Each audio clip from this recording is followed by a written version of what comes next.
Bruce Orr's wife, this justice official, on the record that some of the information they were getting from Ukrainians. Mark, listen, are we dealing with principles here? Are we dealing with phony frauds? I thought foreign collusion was bad. If foreign collusion is a bad thing, which I agree, then why is the Ukrainian collusion with Nellie Orr, Bruce's wife, and Alexandra Chalupa at the DNC, why isn't Jerry Nadler having hearings about that? So I assume the House Intelligence Committee, headed by Adam Schiff, is very interested in this. Yeah. I assume in the Senate Intelligence Committee, headed by Richard Burr, Republican, is very interested in this. Yeah. No interest whatsoever. No, he's a train wreck, Burr. He's been a disaster in this case from day one. We saw the leaker in the Senate get off nearly scot-free, the staffer. This has been a joke. Sadly, the Senate committee's really dropped the ball. And even worse, we have the texts of Mark Warner, the Democrat from Virginia, him texting a lawyer working for Oleg Deripaska. Who's Oleg Deripaska? Tie it back to the beginning of the show. He appears in the 2007 movie script article in the Wall Street Journal and is a key ally of Vladimir Putin. So let me get this straight. A key Democratic senator on the Senate Intel Committee investigating foreign collusion is texting a lawyer working for a Russian connected to Putin about foreign collusion? Yes, you can read the text yourself. They're all let me tell you something. When this is looked back upon in 50 years, you and a handful of others are going to be credited with having revealed this, because this is the most diabolical inside-out job I've ever seen. That is, where the true victim is treated as the perpetrator, and the perpetrators are treated as the patriots. We don't want involvement by the Russians. No, yes, you do. No. We don't want collusion with the Russians. Yeah, no, actually you do. Because the end justifies the means and anything to win. And so when Mr. Warner gave his speech at one of the hearings on TV and said, this is America, we don't support the intrusion in our elections of foreign powers, to your point, he forgot to mention the Ukraine. But even worse than the Ukraine and Russia was Obama.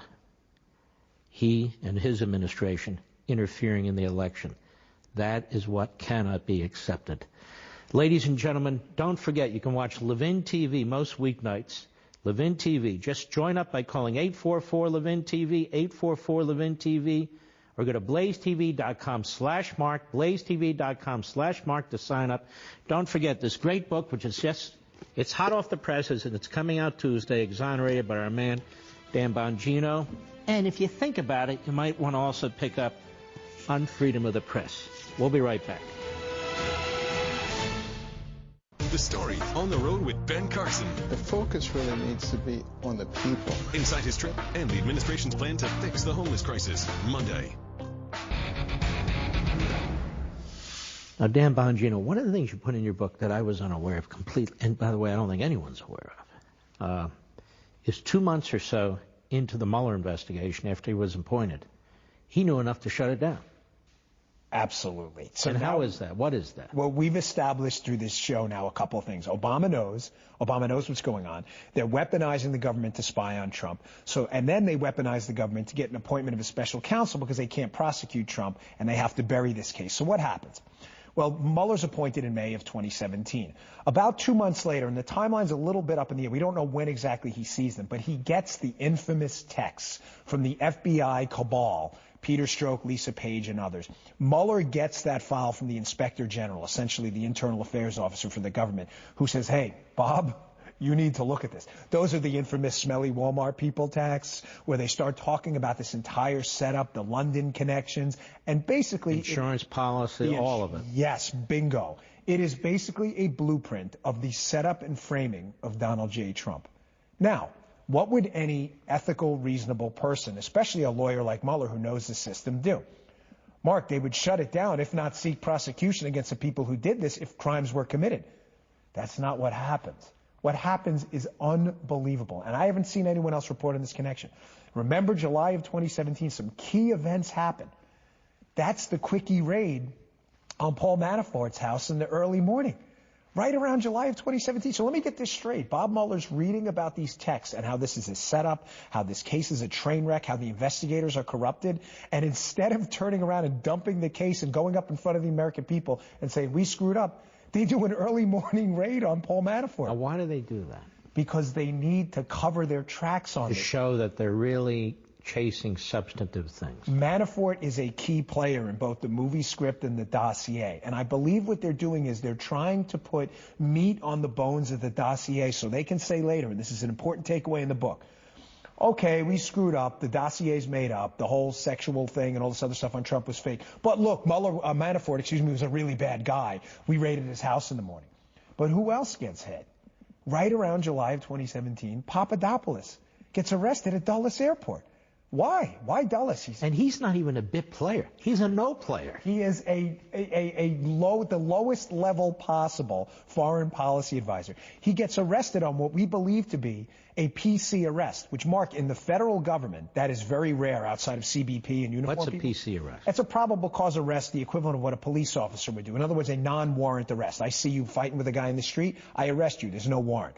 That is exceedingly rare. So they get around the court, basically. Yes, you were a lawyer. What do? You present a complaint to an assistant United States attorney, gives you an arrest warrant. The cases work in reverse in the federal system. Why would you rush to Dulles Airport to get George Papadopoulos at Dulles when he was going to Chicago, by the way, and could have gotten his lawyer on a PC arrest, very unusual with 1811 federal agents? Why? Because you just got the text and found out what a farce this was. And again, you have to get these guys to shut them up. And that's what they did. How many Americans were prosecuted for conspiring with the Russians? None. For colluding with the Russians? Zero. For conveying information to the Russians? Zero. None. And Carter Page, the original target, is wandering the earth a free man. They didn't even think about charging him in the end. And he was the excuse for the FISA warrant and the 3 extensions, wasn't he? He was the main player in the dossier, and think about this. To this day, Carter Page is a free man who has never been charged with a single crime, despite having his name absolutely dragged through the mud. Remember, you need 2 things for that FISA warrant. Probable cause that you're working on behalf of a foreign actor, but it was done in violation of a U.S. law. They did not have that. So you know what they did? They made it up. And what was the violation of U.S. law? The bribery charge against Carter Page, that he was being bribed by this Russian energy company. That was the crime. Totally, completely fabricated. We'll be right back.